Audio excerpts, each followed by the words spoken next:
All right, let's take a look at some photos from November 9th to November 15th. This week I got out a couple different times for on boats, but I really didn't get a whole lot that I fell in love with, and kind of got here and there. There's not a lot that's mind-blowing in this cycle, but this one, I don't know enough about birds to really tell you. This is a great blue heron, but I would guess that it's not fully developed yet because of the coloring. I'm not sure if they have this kind of variation in their colors randomly, or if it's an age thing. So if someone knows, I'd love to know. But I got a kick out of this one because I see these guys quite a bit. This one definitely stood out just with the kind of this color, that color, this color, that color. I dug that. Then the next one that we have is a yellow-crowned night heron, I think. Let me check my notes. Yeah, I'm not the best with birds. Slow shutter on some brown pelicans. Came across this guy.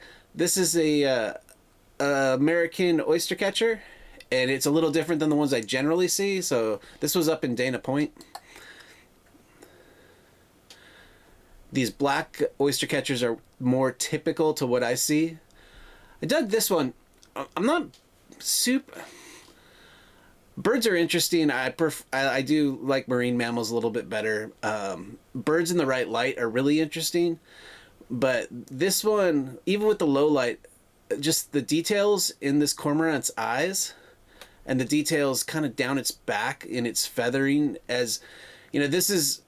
At any distance, this is just a black bird, but when you get up close, it's like, you know, wow, there's a lot of colors involved here. This is a fun one. Again, I'm going to say it probably every single time. I know I type it a lot. Love freezing the moment.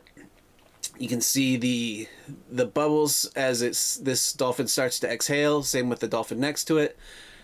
You can see the water hydraulically being forced up by its motion. You can see the spray off of the dorsal fin breaking the surface. Just I can meditate in these and just follow the shapes and shadows. I dig that. A harbor seal way out offshore. I think we were 10 miles offshore, just playing in the kelp.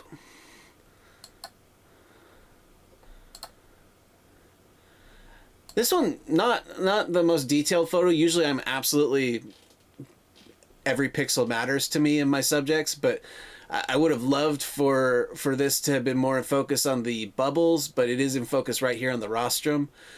It was just too close for the lens that I was shooting. My lens couldn't focus right down on top of the front of the boat like that, but kind of relaxing. And again, you can see the hydraulic motion of the water. It hasn't broke yet, but it's definitely, the water is rising with this dolphin as it rises up.